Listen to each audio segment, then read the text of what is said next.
Why do you think a lot of relationships aren't working out today? Yeah.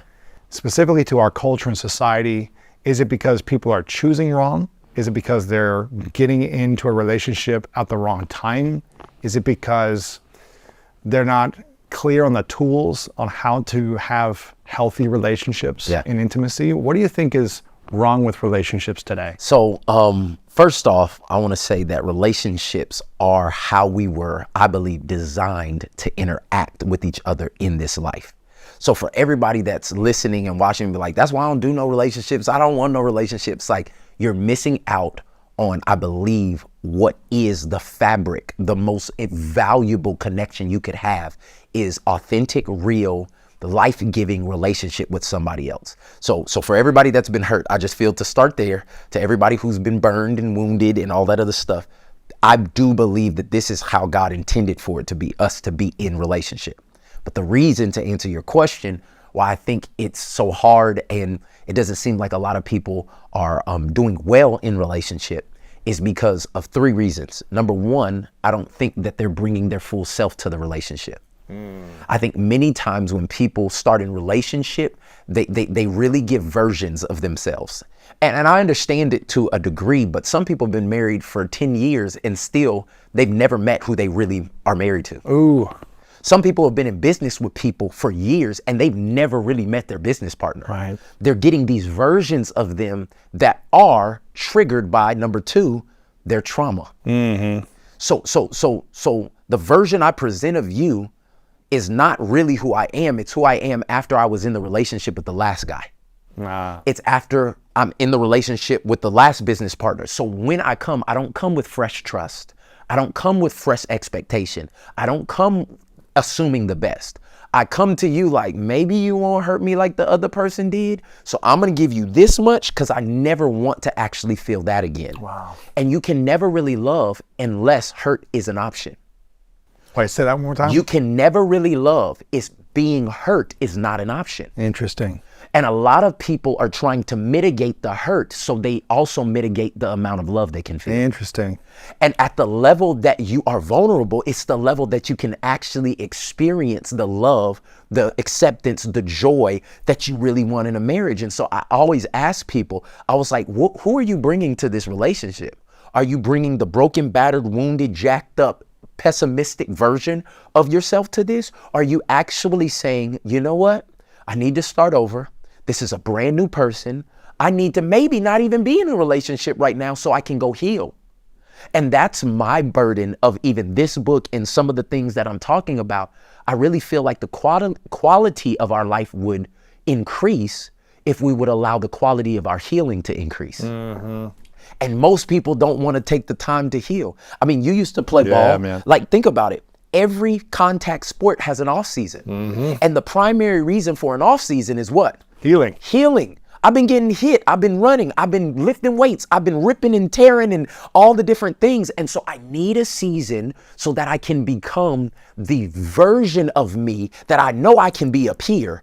But my body, my emotions, my will needs time to become that in here. Yes. And a lot of people are jumping from relationship to relationship, business entrepreneurship to business entrepreneurship partner. They're going from this to that. And I'm scared that many people aren't reaching their greatest purpose or their greatest height because they have not taken the time to actually heal. Mm-hmm. And so that would be the answer to my question, to your question holistically. I think people aren't doing good in relationships is because they're not tending to themselves. Right, they're not tending. So you said not bringing the full self to the other person, whether it's intimacy, whether it's friendship or business. They're allowing their traumas to guard them or hold them back as well because they're not allowing themselves to recover or heal.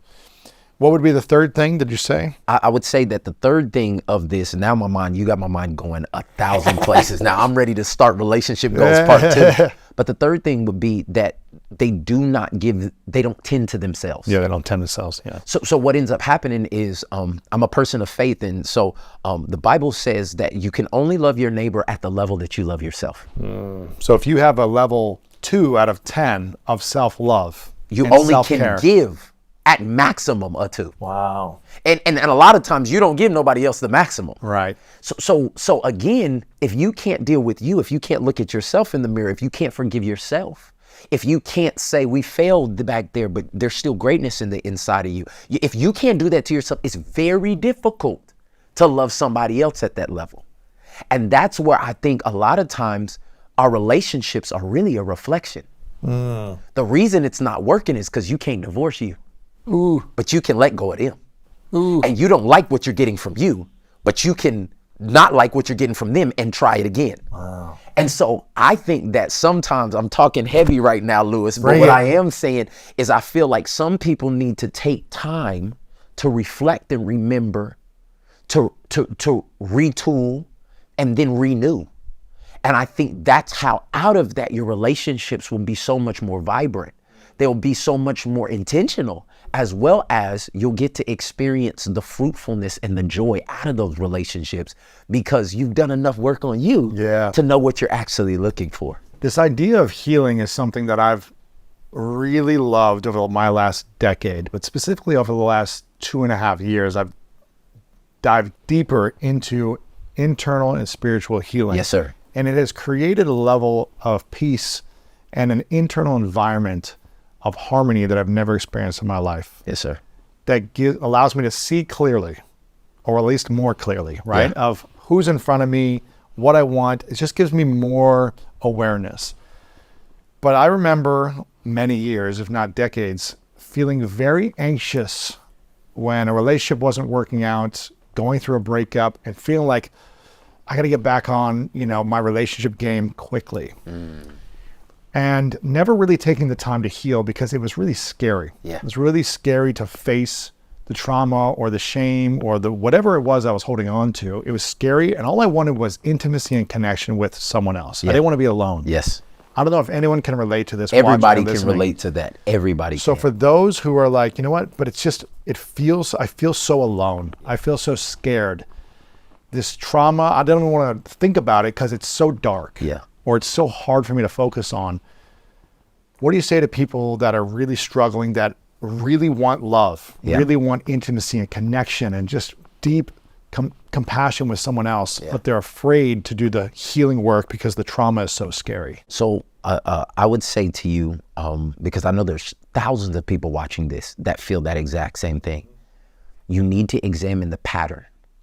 Man, that's so true. Because if this is a pattern of you continually getting hurt because you do not heal, then it might be better for you long term to do the work to heal so that you can cut the cycle. Yes. I think about rest in heaven, Kobe Bryant, when he tore his Achilles, and he said he could come back and play before he was fully healed. He was ready. I mean, and he would have probably been better than 9 out of 10 people on the floor. He could have fooled everybody, but he knew he wasn't his 100%. He wasn't his best. He was not his best. So if it came down to the last minute when he really needed to be his best, he wouldn't have what he needed to have. So they took the time for him to actually heal. What I'm saying is you may be fooling everybody.